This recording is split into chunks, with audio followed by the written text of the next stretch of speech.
This entire military is one cohesive, dedicated force. And the threats to our nations, they don't sleep. They're watching our every move. Iran, Russia, China, North Korea, ISIS, Al-Qaeda. They may be watching this right now. Our military should not be mistaken for a cable news gabfest show. We don't care what you look like. We don't care who you voted for, who you worship, what you worship, who you love. It doesn't matter if your dad left you millions when he died or if you knew who your father was. We have been honed into a machine of lethal moving parts that you would be wise to avoid if you know what's good for you. We will not be intimidated. We will not back down. We don't want war. But if you want war with the United States of America, there's one thing I can promise you, so help me God.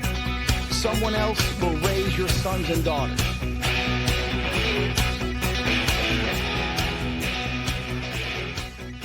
Military Broadcast Radio, the station that's giving veterans a voice. Find us on the web at mbradio.us. Welcome to the From Pain to Purpose radio show. I'm your host, Eva Fulton. In this show, we explore the incredible journeys of resilience, healing, and transformation. In each episode, we will sit down with individuals who have faced unimaginable struggles and turned their pain into power, heartbreak into hope, and their challenges into meaningful change and finding new purpose in life. Through candid conversations and inspiring stories, we will uncover how pain, whether emotional, physical, mental, or spiritual, can be the catalyst for profound growth and a deeper sense of purpose. So if you are looking for motivation, insight, and real stories of triumph over adversity, you're in the right place. Let's get started on this journey from pain to purpose. Let's give veterans a voice through Military Broadcast Talk. Hey, Josh. Hey, Eva. How's it going? It's good. Another hike in the I've done it pack of list of things, so I'm feeling pretty good, motivated. Good. Another week, huh? Another week. It was probably my most unprepared hike. Sometimes those work out the best, right? But you know what? Sometimes we take it with life, one step at a time, jumping from one rock, one boulder at a time. I forgot so much in my pack, but I made it, and that's all that counts. That's right. It's all. So this is my last week with you as a co-host, right? Well, I'll still be around. I'm not going to be around. It's been all these years, so I can't quit you. Oh, you're so sweet. So tell everybody what you're doing. Oh, so Labor Day, I finally decided to go live with my own show here on MBR Talk. It's called, brain fart. Full Speed Ahead After Battle. Sorry, it's been a long week for me. Full Speed Ahead After Battle. Coming from the Navy, we're going to be talking. One of the things that's passionate to me and close to me is that transition from military to the civilian life, because whether people know it or not, that is one of the main factors in veteran suicide. And so we're going to be trying to help veterans share their stories with that transition, whether it's good or bad. We'll be listening to, also, I got some professionals coming on about mental health, suicide awareness, all kinds of different stuff. We're going to be talking to people, helping us out with how to change those resumes to fit the new civilian world, right? How to get ready for those interviews. And so we're going to be doing a lot of different stuff. It's going to be raw talk. It's going to be raw humor.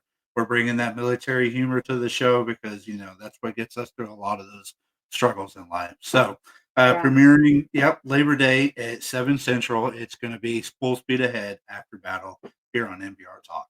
Wow. So you'll be right after my show then? No, Mondays. No, 1 hour in between. Yeah. I forget your Central Time. Yeah, Central Time. So. Well, we have a fabulous guest, and if I didn't say that today is August 23rd, the year of our Lord, 2025, and I have a fabulous guest on today. I think I've been following her for a while on LinkedIn, and sometimes you just kind of not stalk them, but you do follow them Oh because yeah. you know that they have an interesting journey somewhere. But then when I saw this news article and she was posting about it, I was like, oh my gosh, I got to have her on the show. So I'm really proud to have joining us is Leah Stiles. She's a U.S. Navy senior chief, an advocate, a survivor who's faced some serious issues with an eating disorder, but she did it in silence. And if this was not a blessing in disguise kind of story, I don't know what is. But she did it. And then, unfortunately, I think for my takeaway from her story was that her getting kicked out of the military is what Mhm. saved her life. Yeah, And we'll I be agree. sharing all of her information out there. And, here we are for our, where did it go? Interview of the week. The interview of the week is brought to you by Jersey Mike's, a sub above. Hi, Leah. Hi there. Welcome to the From Pain to Purpose radio show. Obviously, Thank it's video you. too. Thank you. Yeah, I saw that you had, posted that, and I'm gonna post in the comment section that there was this war horse story that come out. Tell us how that evolved. Okay, great. So yes, the War Horse. I've been working with a journalist named Noelle since January, and we've been really just spending lots of time over the last few months. Me telling my story, me telling the story of other service members and veterans, and we've been working on it since January, and it came out last week. Um, I heard from a few people that they saw it. It was really great. And then a couple days ago it got picked up by military.com and navytimes.com and um Army Times and Marine Corps Times. So most of the military publications. And so that's when things started getting interesting. There was lots of excitement and comments and uh uh, discussions brought around about the article, which I'm really excited about because this is kind of a taboo topic. There's a lot of stigma around it. It's been something where there's not a lot of conversation, and so I'm really excited that this is started so many conversations that can truly end up being life saving. Yeah, totally. I know when we were talking before a show, and so both you and Josh are from the Navy. I'm from the Army, and I clearly remember being active duty and always worried about weigh in. And although not the purging side, it was actually, I saw plenty of us who, went on extreme diets before we were going to have weigh ins, anything from just water fasting for a week or taking, X-Lax and, just trying to make sure that you're as clean out as possible. But then to have to do the same day, go take your PT test at probably your less than optimal physical, capacity, just being weak and then trying to make sure you make it. And then was only 5'2". That I would have had to been a teeny meeny, Twiggy, right? That's right. Remember the whole term about Twiggy? Everything was supposed to be about Twiggy, but at 5'2", and I was stocky, that would have been impossible. I got taped almost every single time. And that mindset still is with me even now. How do I not look like that? But I also did some of the gorging side uh for the troubles, and I've had to flip that narrative around. So how did let's go back to how that story of what happened you getting out of the Navy. Yes, so I served in the military. I served in the Navy 20 years. Um, and I had my eating disorder before I ever joined. I had my eating disorder when I was 11. I was hospitalized as a teen multiple times for my eating disorder. But when I went and met with the recruiter, I told the recruiter about it, but I told him that I thought that I was better. Because I did think that I was better, and he said, well, if you're better, then we don't have to write anything down or tell anybody about it. And so I was like, okay, but I definitely thought I was better. And but it was that first weigh in, Eva. It was the first weigh in front of my peers. And I wasn't at risk at failing the weigh in at all. It was still extremely triggering to me to be weighed in front of people I worked with or that I knew. And it was a public occurrence. And Yeah. so I knew before each weigh-in that even if I was not at risk of failing, I wanted to be the smallest version of myself. Like you said, like I wanted everything out, every ounce. I mean, I would cut my hair. I wanted to be the smallest version of myself because well, for a lot of reasons, probably couldn't go over all of them in this hour, but for a lot of what made me such a great sailor, because I had a ton of accolades. I really excelled. I made it to senior chief in, a pretty quick time, especially as a mass communication specialist. And um, what a lot of the things that made me such a good sailor made me terrible in my eating disorder, such as discipline and perfectionism. So I took weigh-ins as a challenge to, just as much as most of us want to max out on the run and the push-ups and, whatever it is at that time, I wanted to be the smallest version of myself. Yeah. That had to have been tough. The article, it sounded like, um, was his name Chief Phillips? Is that his name? Yes, I was CMC Really, Quinn Phillips. really tried to do his best to hold you, I want to say accountable. Is that the right phrase? That he was trying to help you out and give you those opportunities, but then just had to call you on it. Yes, well, he called me on it from day one. So, mind you, by the time I met at the time Command Master Chief Phillips, I had already been in about 16, 17 years. And so I had had how many leaders in those 17 years? Many of which many of them knew that I would cycle between fasting, which is part of my anorexia diagnosis, and purging. Sometimes purging up to 8 times a day. Many of my leaders knew. I tried to, keep it silent for like the first decade, but things started unraveling in the second decade to the point where I even ruptured my esophagus from purging so much. And Wow. when I got back from the hospital, I heard, well, the commanding officer wants to see you.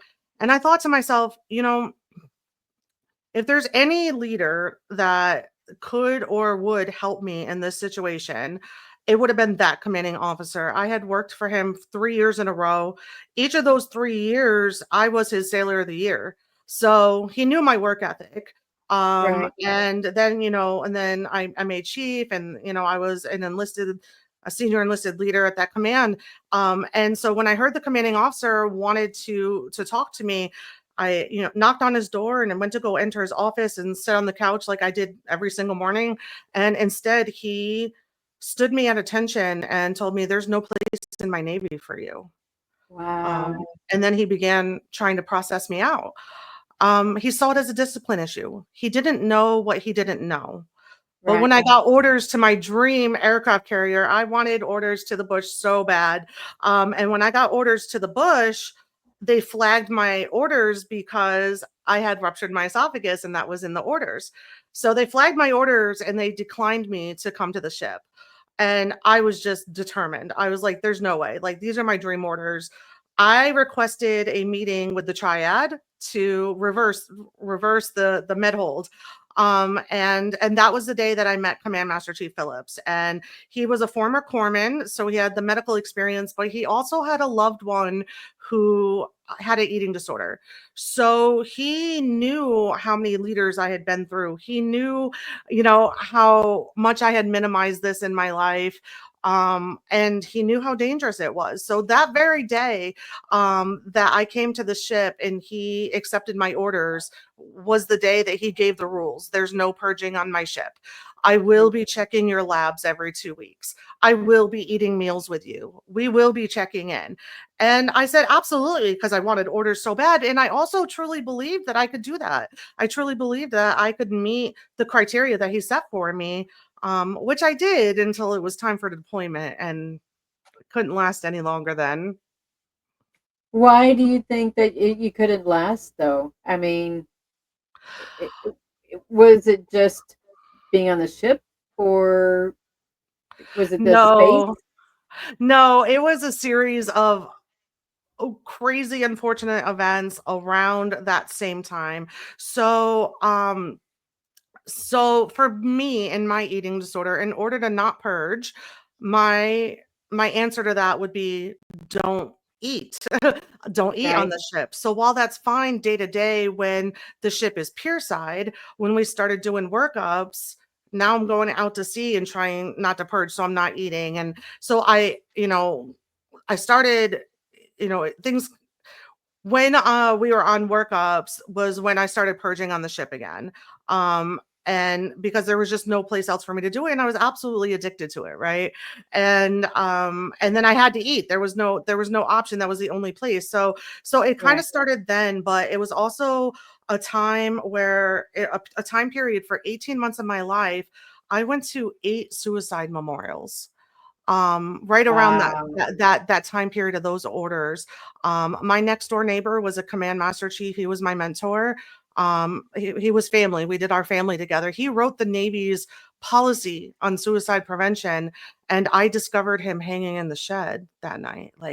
And it was just and then my mother committed suicide, and my niece who lived with me, she completed her suicide, and there was 8 in 18 months back to back like that. So the alignment of the deployment with my mental health was just not sustainable for me anymore. Yeah. Wow. I can't imagine. I'm sorry. I just cannot imagine. Did you ever come across others that were had eating disorders too Oh, on yes. ship? So Yeah. that's the interesting thing about having come into the Navy already having an eating disorder and being eating disorder informed was you're definitely able to spot it in others. And so I had joined right before 9/11. In fact, my first day of A school was 9/11. Oh Um wow. And so, I kind of saw a shift in how we looked at mental health, how we talked about mental health, especially around PTSD. So before 9/11, we definitely thought PTSD was the generation before us. We didn't know that was our peers. And so I saw a shift in how the military and especially leadership began recognizing PTSD, and how we learned to recognize it in our shipmates and each other, how we learned what support was available, what resources were available. So I always kind of thought that the eating disorder conversation would come shortly after that, the same way, we broke through the taboo stigma of PTSD. And so I would bring it up. I would hold like eating disorder awareness fairs, trying not to out myself why I would do those things, but I would do those things. And, during my CPO season, I made that right at the 10-year mark too. When they would teach us all of the different resources for everything, I would say, but what is there for eating disorders? And, how do we approach that? And it's just always been one of those things that for one reason or another, eating disorders are not part of the mental health conversation. I can totally identify. It's that body image aspect of things. And in 2022, at the beginning of COVID, I had joined the VA's Move program. So I'd like to say I'm a VA Move program success story. I ended up getting a gastric sleeve and have lost 70 pounds. But that weight gain was mostly from poor eating habits of poor partially, but then medication, helped me gain the rest of that weight. And then I just couldn't move anymore. I was literally walking around with a walker, the red rollator thing. Just 3 years ago, I was walking around on a walker and couldn't go anywhere. So I certainly can identify with the struggles from a different side of things. Josh, did you see guys who were going Yeah, through some of these trials as well? I think a lot of the guys, we experienced it differently. And as far as I know, there wasn't much purging among the guys that I know, but we definitely went through, the laxatives. And I know some people went as far as rubbing preparation H all over and wrapping up in saran wrap to try and drop water weight and things like that. But I think there's kind of a double standard because the females are looked at a lot more when it comes to sensitivity and mental health and things like that. The guys, they're just, it's the old good old boys club, right? It's the guys being guys. So, you know, maybe I don't know why. I guess your story is a little bit different because you were in the goat locker, and I know that there were a lot of people that they didn't care about their body image. Some of those guys, as long as you got that big neck and you make tape, you're okay. And how do those guys get away with things like that when there's people out there legitimately struggling like you did? And so, it brought up another topic. I was reading through your stories, and it seems like you're catching a lot of flack, a lot of negative comments and stuff on that. So maybe, what do you have to say about that negativity that people are bringing to you? Well, I would have to say, first of all, I'm thankful even for that. I'm thankful for the conversation. Yeah, there's a lot of variety in the comments about the story that came out, and some of my closer people have said, Leah, lovingly, don't go in the comments. Don't reply to the comments. Some of them are just mean or harsh or ignorant. And I said, no, lovingly, that's the perfect place for this conversation. And so I have replied a lot. You'll see a lot of replies in there. I have replied in the comments, and maybe the person that I'm replying to, they're not going to get it or understand, or they're going to, want to remain uneducated or ignorant on the topic. Hopefully it never comes to one of their loved ones having an eating disorder, because sometimes that's what it takes. I hope I would never wish that on anybody. People don't realize how common this is and how much this is affecting. It's in fact affecting 1/3 of females and 1/5 of males in our military community. So with me replying to the comments in there, it's not always to the person that made the comment. It's to the other people that can see it, right? And that there's other people that are identifying with a lot of this, and it's to provide them the validation and the information and the opportunity to learn. Um, there's so many times when I give our training, we have a training called MEDAL. It's the Military Eating Disorder Awareness and Literacy. And wow, it's still hard to see that picture. And so many times after that training, we hear, I didn't know what I didn't know. Right. And so there are at least people in the comments that are realizing that, like, wow, I didn't know that I didn't know that. I didn't know that the number one cause of death for somebody with an eating disorder is suicide. I didn't know that eating disorders can happen in any size body, at any age, all genders, all race. People don't know that. They didn't know that they didn't know that. Um, that when I give my training, I ask military leadership, first of all, can you name eating disorders? Can you name more than 2 eating disorders? Usually they can't. Most people don't know there's 6. Most people can name anorexia. They remember it from either the Lifetime channel or, some kind of like talk show host, and I say, okay, so, if you were looking at your department or your division or your circle, right? How would you identify somebody with anorexia? And the answers are generally the same. They say, oh, tiny. They would be tiny, frail, skeletal, malnutrition. And I say that's less than 6% of people with an eating disorder that fall into the underweight category. The other 94% do not fall into the underweight category. So if that's what you're waiting for to be able to identify somebody in your circle, because I guarantee there's somebody in your department, division, or family with an eating disorder, I guarantee it, then you're going to get it wrong 94% of the time. Wow. Is it, I guess it's that it goes back to that Twiggy comment that I made earlier, right? Because that was, in some ways what a lot of the models have been modeled after was that Twiggy look from the 60s. And that's the ideal shape. How many clothes that we see out there on the clothes racks that, only look great if you're, uh, 105 pounds, but if you've got 140, or more, then it just doesn't fit right. Same thing at the exchange for uniforms. Yeah.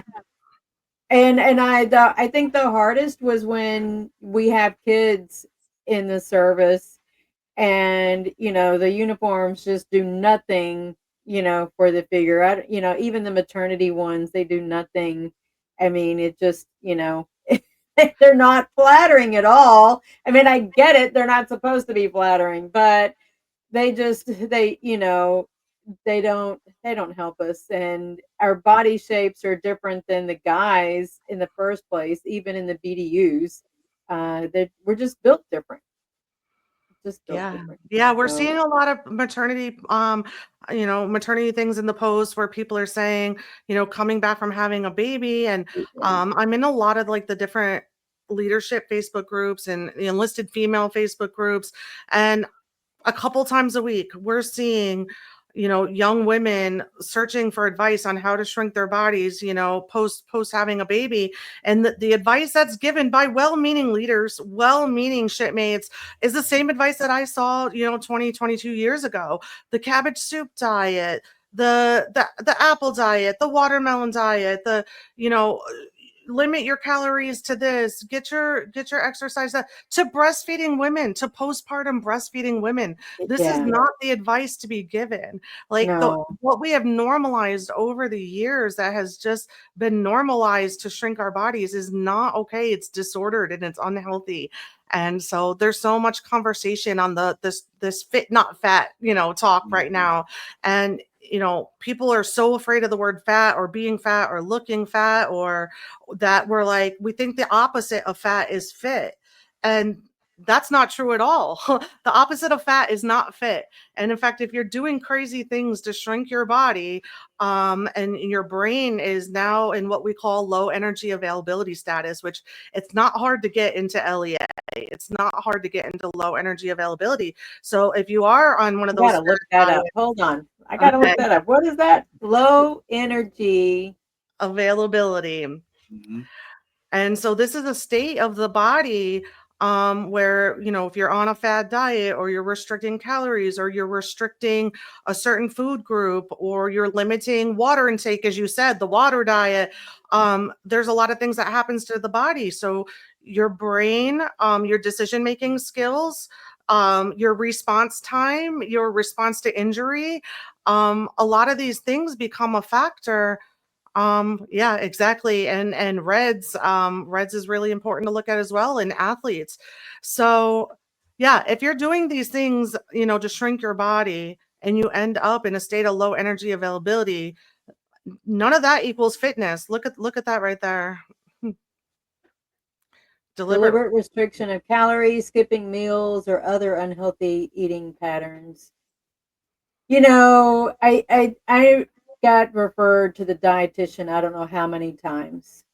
And it's like, okay, here's 1200 calorie diet is what you're supposed to limit at. And I would try I don't know how many times, and here's the 5 main food groups and blah blah blah. You don't have time for that. And then I had kids and I didn't have time for that. But I didn't have the funds for it either. I now am on a all organic and glutamate free diet. I've been part of the American study uh, diet for Gulf War veterans, and I've been feeling so much better. I suffer from major headaches with glutamate and nitrates. Um, major headaches. It was almost getting me to where I couldn't function, and I still work full time. Um, so you've turned this into a nonprofit, right? I have. I have. So after I left the bush, and then I went to 2 years of eating disorder treatment. I lived for almost 2 years. That picture you saw with the NG tube up my nose, I almost died multiple times. And they in fact offered me palliative care. They didn't. It had progressed so long, almost 30 years, that they didn't imagine that I could, come back from it. And that kind of made me mad when they offered me that. And I thought to myself, I've survived too much. My story doesn't end here, and I've lost too many people. And I was like, my story doesn't end here. And I was talking to Cuban, the same guy that medevaced me off the ship, and I said, I want to make a difference, but I don't know how, and I don't know what. And he said, you're never really going to make a difference, Leah, in your healing or for the military or anything, as long as you're still, hiding behind this and being secretive. So I Yeah. said, in a moment of spite and a glass of wine or two, I posted my story on all of my socials, on LinkedIn, on Instagram, on Facebook, and I said, I've had an eating disorder for 30 years. I'm sorry to those that I was hiding it from and lying to, and all of those things. And what happened was it created kind of a movement where people just started contacting me a lot, and they were sharing their story, or they were saying, that's my shipmate or my sister or my brother or my daughter. And they were just so bravely telling me their story, and then they would say, okay, so I finally admitted it, so now what? Yeah. And so reflecting on my journey as a senior chief who couldn't barely get resources or support or, inpatient treatment or, anything like that. And, Cuban went on to be the force master chief, and he still struggled to be able to help me find support. And I thought, if the two of us are struggling to find this kind of like support, I don't have much good news to give the people that are asking for help. Yeah. And, having been a senior chief, having been a mom, my son's active duty now, having lost so many people, as we talked about, already to mental health issues, I thought I gotta create a solution. I gotta make these resources available. So I founded Sea Waves as a solution to that. I'm getting goosebumps now. I don't know. I seriously got goosebumps. Um, Leah, I don't always tell a lot of people, but I'm gonna tell you right now, welcome to my people garden. I don't know if you've seen that that's my book. I grow my people garden and sow seeds of hope and faith that you're doing God's work. I don't know if anybody's told you that, but you're doing God's work and Thank you're you. you're I saving appreciate lives, and that's just incredible. To be so vulnerable, that's Mhm. got to be tough. And to hear this kind of criticism that you're getting back on the social media. And you said, I think before the show, that you've got your social media team that is helping you answer those as well. But how does that make you feel on the inside, though? I mean, how are you coping with it? I'm choosing to focus on the good. And so since this article broke, and since, all these comments and everything, we've taken on 5 new cases of service members needing support. Mm. We've gotten approved for a grant next month. We've gotten multiple donations. We've gotten new team members. I've gotten 2 new board members. All these things that I've been just stressing myself over the past 6 months, and trying to get the word out there and let people know that we're here and grow our team and all those things. There are all these blessings that are coming out left and right. So there's so much more good than bad than those few comments. And so, yeah, there's just way much more positive in this than negative. I saw on your board you've got a really great group of people that are helping you as well. Do And you we're want always to? looking for more. We are expanding our services and our team, and we're looking for a couple more board members. So that's definitely one way to get involved. I'll tell you a little more about Sea Waves and what we do. Yeah, for sure. Go Usually ahead. people ask me, why Sea Waves? Is that because you're Navy? And the answer is partially because in the Navy, we love a good acronym, and Sea Waves is actually an acronym for exactly what we do. So it's support, education, awareness, wellness, advocacy, validation for eating disorders and suicide prevention. And a lot of what we do is in the first three letters. So the S for support is we act as a bridge in between the military community. So think active duty, veterans, family members, caretakers. We don't care if it's from before 9/11 or after. We don't even care about your discharge status. If you're looking for support, we get you support. And so we connect you right over there with support, everything from virtual support groups to inpatient treatment to providers, whatever the fit is for what you need. We get you in touch with those resources. The E for education is we've developed a program called MEDAL. It's the Military Eating Disorder Awareness and Literacy. And we go base to base or Zoom to Zoom, and we teach military leadership how to recognize this. Eating disorders 101. What does it look like? What does it not look like? What are some myths? And what are some things that we just talked about that make it really hard to identify eating disorders because it's been normalized? So we provide that education, and that's developed into different webinars that we're giving. Our next webinar, entitled Eating Disorder Prevention is Suicide Prevention, is going to be September 10th at 3 p.m. Since this article launched, we've already had another 50 people sign up for that webinar. So that's really great. And you get CE credits and get to understand the tie between eating disorders and suicide. So that's the education piece. And then of course the advocacy. We got passed in 2023, and we passed the SERVE Act into law, which is going to do two things. Number one, it's going to mandate education for military leadership. So that's been passed into law, but nobody knows about it. So we do advocacy so that people can know that education is mandatory. Also, we talked about how TRICARE right now doesn't pay for inpatient or residential treatment for eating disorders for anybody over the age of 21, which is how I almost died.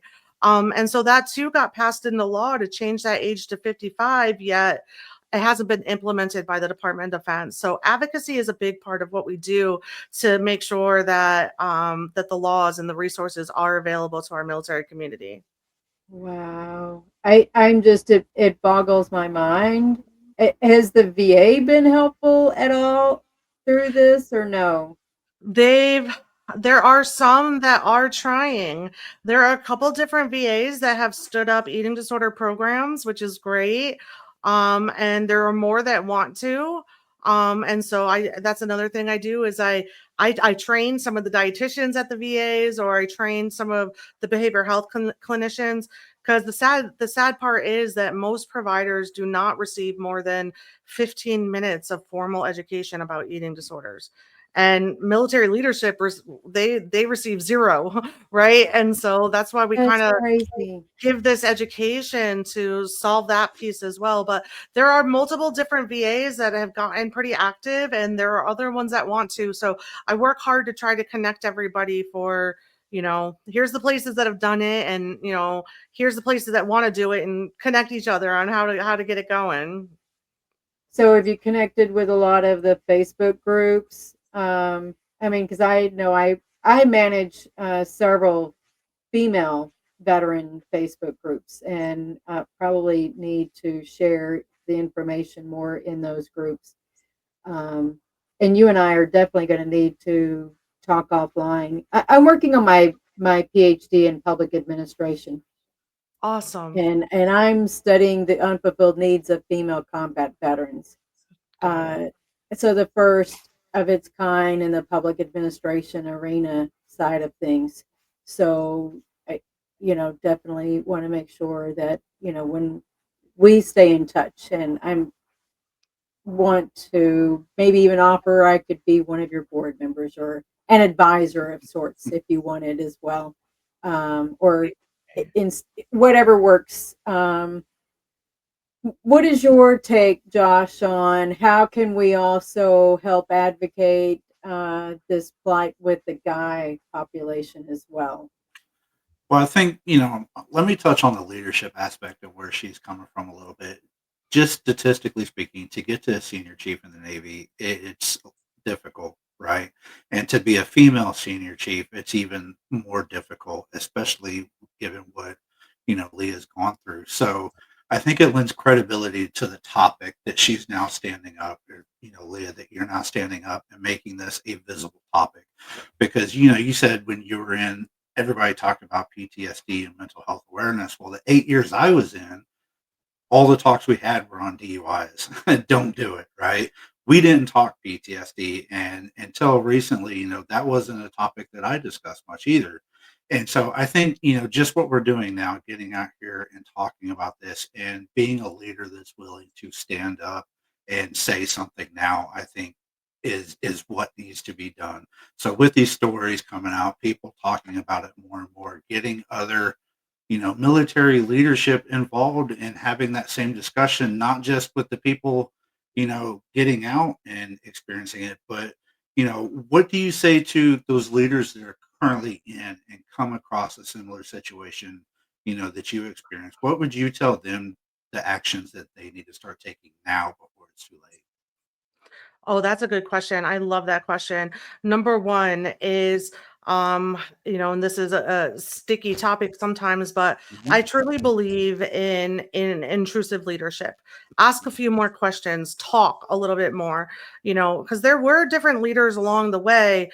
People would ask me, like, senior chief, all these events that we go to, I notice you never eat. Right. And why? Why don't you eat? And I would say, one excuse or another. Sometimes I would say, like, oh, well, I'm keto and there's nothing here that's keto. And they'd be like, oh, well, that makes sense. Next topic, next conversation. Or I'd say, I'm intermittent fasting. That was really popular at that time too. And it is sometimes now too. But, and they would say, oh, good job. Like, wow, you're so disciplined. Like, and I would say, question things like that. Right. Because yes, I was intermittent fasting. You assumed it was 8 hours, but sometimes it was 8 days. Right. And now I'm on the flight Wow. deck, 100-degree weather, in charge of other people's lives. And I've been fasting for 8 days. So it's like, ask another question, talk a little more. Let's not assume that things like this are discipline and commend them like, good job, so ask a few questions. There are different red flags that come up, and I would say make time for those questions and communications. It's okay to ask somebody, do you struggle with your relationship with food? Do you struggle with your relationship with your body? Is this impacting, your day to day, your concentration, your ability to work? Ask questions like that. It's absolutely okay to do that. What are some things that are not okay, right? Like, let's not ever comment on the size of somebody's body or the food that they're having, especially at a social event publicly, right? If you have questions or concerns like that, those are private, and they are to be done, not in a joking manner, and with compassion. And then I would say, educate yourself, with the facts that 1/3 of females and 1/5 of males in the military are dealing with disordered eating. And approximately between 9 and 11% are being diagnosed with an eating disorder, and that's without a screening in place. There's no screening in the military for this. Then Right. that somebody you either have led, are leading, or will be dealing with this. And so I would ask that you educate yourself and handle it as you do any other mental health conversation. Eating disorders have the second highest mortality rate of all mental illnesses, higher than PTSD. They're second only to opioid use. And in the military, we don't have much drug use, of course. We have some, and zero tolerance. But what's the next coping mechanism that we have? What can Yeah. what can you control to deal with, stress, anxiety? And it's not illegal. It's not illegal. Trust me, I tried that one on Cuban when he tried to medevac me off the ship. I was like, you cannot medevac me when you're allowing other people in the Chiefs mess to finish their meal and go have a cigarette. They're allowed to do something unhealthy afterwards, and I should be allowed to do that too. I absolutely did try to fight him. God bless him for So sticking you with. tried to justify it. I sure did, because it Yeah. wasn't illegal, and I thought that it was my right to be able to purge after meals. To the point where I would tell people in the Chiefs mess when I would eat with them, "Gosh, I ate with you guys, but I'm gonna have to go throw up now." Um, and then I would. At some points, I was very nonchalant about it. And trust me, even in the Chiefs mess, they did not know what to say or do around that.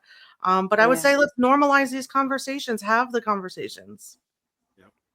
So, what is the first recommendation you have for somebody who is listening to this and saying, I might identify with this?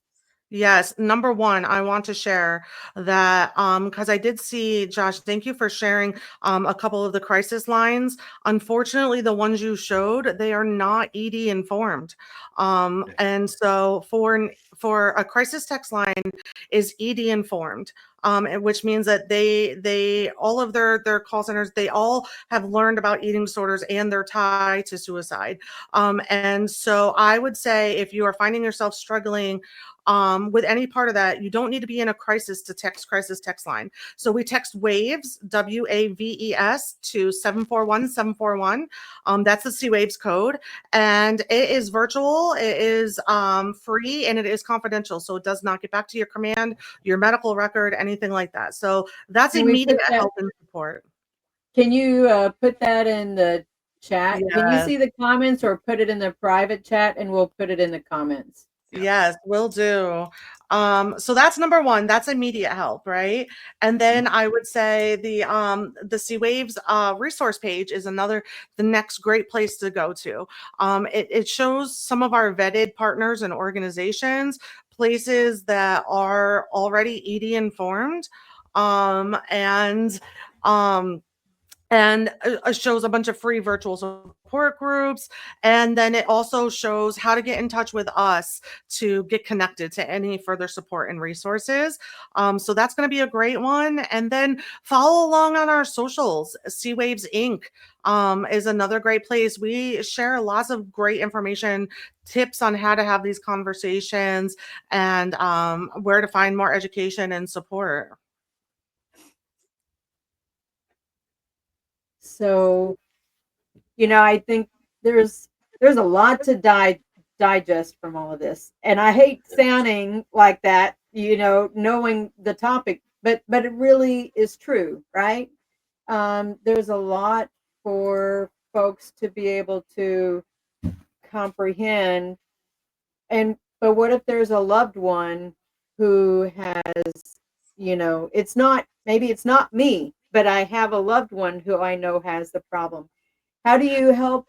I think in some ways this gets to the codependency side of things, and you're not wanting to enable that person, but you're still having to have a difficult conversation because maybe they need a chief, Phillips in their life that says, listen, this is not good. I'm here to help hold you accountable, and I want to save your life. I'm not trying to help you take the wrong step. I'm helping to take you the right step. Yes, that was all spot on, except for maybe the word accountable.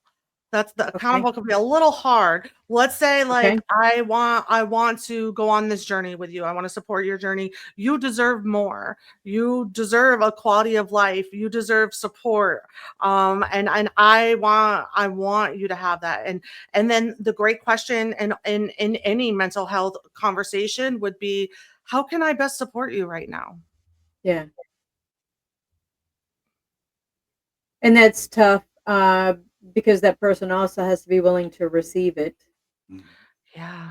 Yeah. And at different times in my career, I had my eating disorder for 30 years. And I would say 50% of the time I wanted help and was looking for help. And 50% of the time I was secretive and manipulative and didn't want, anybody involved in my business. But, making that claim that I hear you, I'm here for you, I will walk this journey with you, whether now or whenever you're ready, is always important. But it wasn't just the eating side, it was also the mental health side that you were having to try to balance, right? Right. I So that's mean, important to know that eating disorders have very little to do with food. That's actually a myth.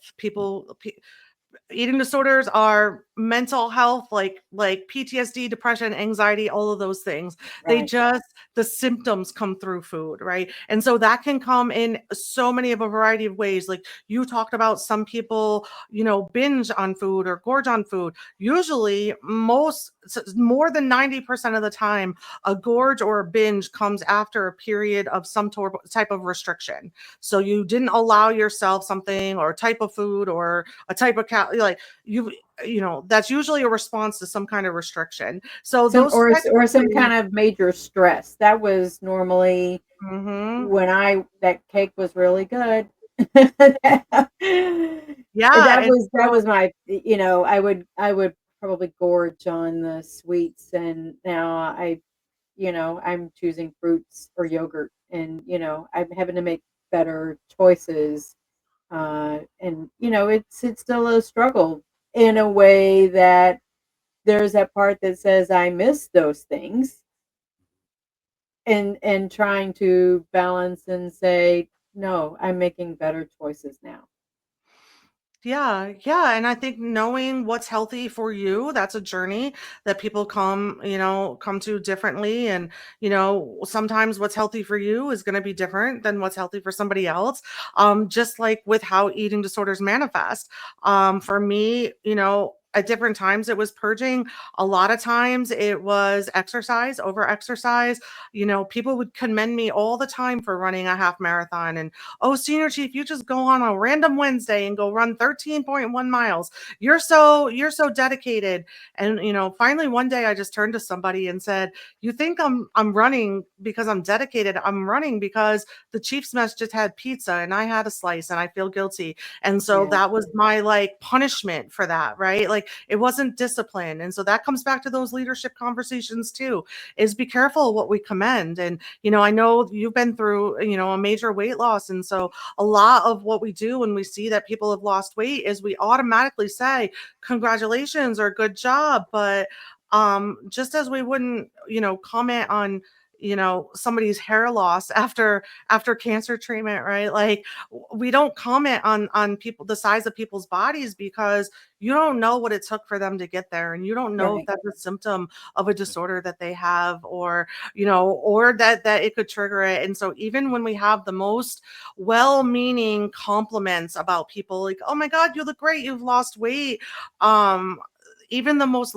or even somebody that was sick, or earlier, and they've gained weight, and we say, well, that you look so much better or healthier, those things can be just as harmful. So there's way Right. too many other things that we can compliment about people than the size of their body. And so yeah, everything can be so different, whether you're replying to less food, less exercising, more exercising, purging through ways of laxatives, throwing up, restriction through water or too much water. There's such a gamut full of things that kind of fall, I teach on a spectrum of like, green and, healthy or intuitive eating, and then over to the red of a full blown eating disorder, receiving a diagnosis. And there's a huge spectrum in between that has a lot of yellow and orange.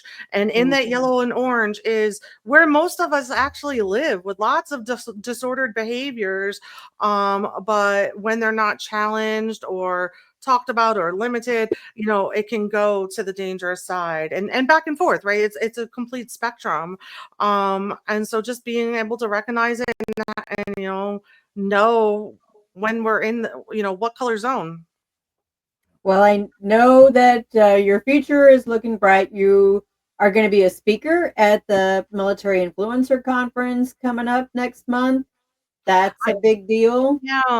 Yeah, I'm super excited about that. The Military Influencers Conference has always been something I've been excited about, and I've been really making it a goal this year to do more speaking engagements. Doing more podcasts like this, speaking not only about my story, but the people that are still serving or that haven't found their voice yet. And so, being essentially the lighthouse on shedding a light on eating disorders in the military. So I'm super excited to be speaking there. I'm speaking at a women veterans gala in October. I'm the keynote speaker there. Adding to more and more of the speaking engagements and finishing up my first book. And so there'll be a whole media tour around the book as well, and hoping to get that out and published. It's very educational about eating disorders in the military, but each chapter does start off with a little piece of my memoir, just to kind of give like a face to the data and information that I provide in the book. That is incredible. I can't wait. I know we've got just a few minutes left. So I usually try to end the show on what's the question I should have asked but didn't. So what is it? You did a great job. You asked all of the great questions. You and Josh are great hosts. But let me think of something that we didn't cover. Or just a I think point we to did kind of cover drive the home. current military, right? What is your word to the wise for the current military? Word to the wise is that eating disorders can occur in any body, any shape, any size, any age, gender, rank, in any body. They don't look like what we thought they looked like in the 80s and 90s. They're very, very dangerous, and they deserve, support, specialized support.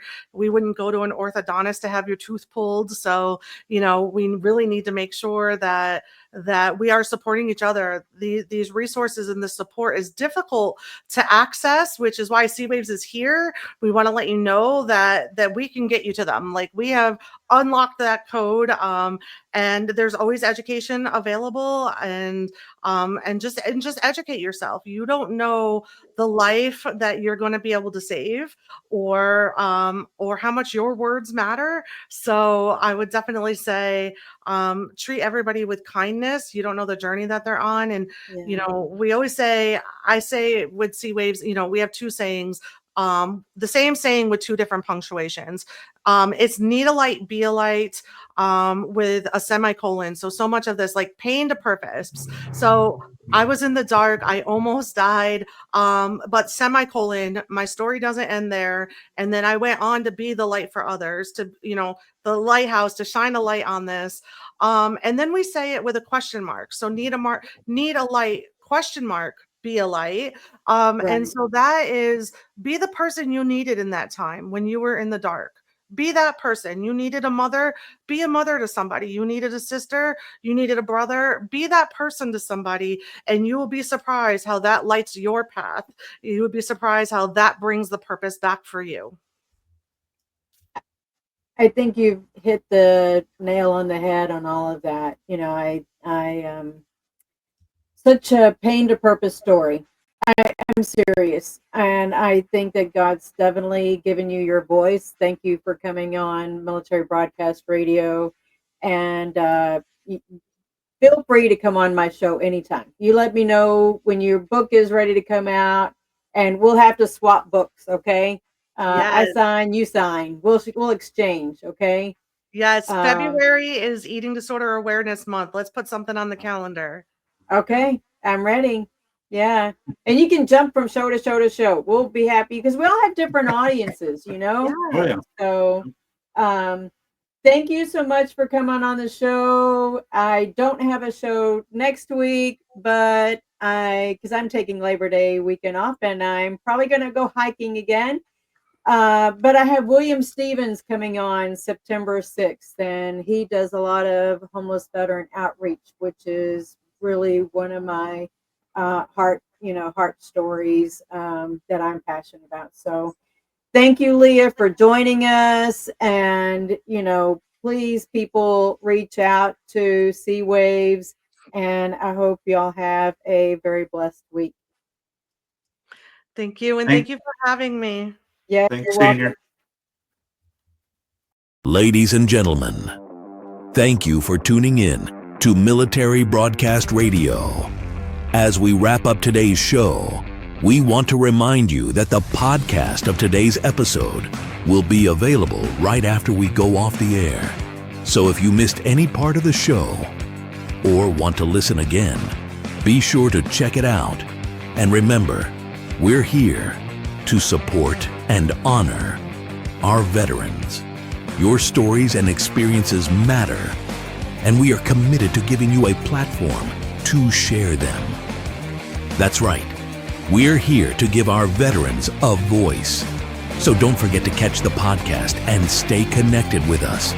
Giving our veterans a voice.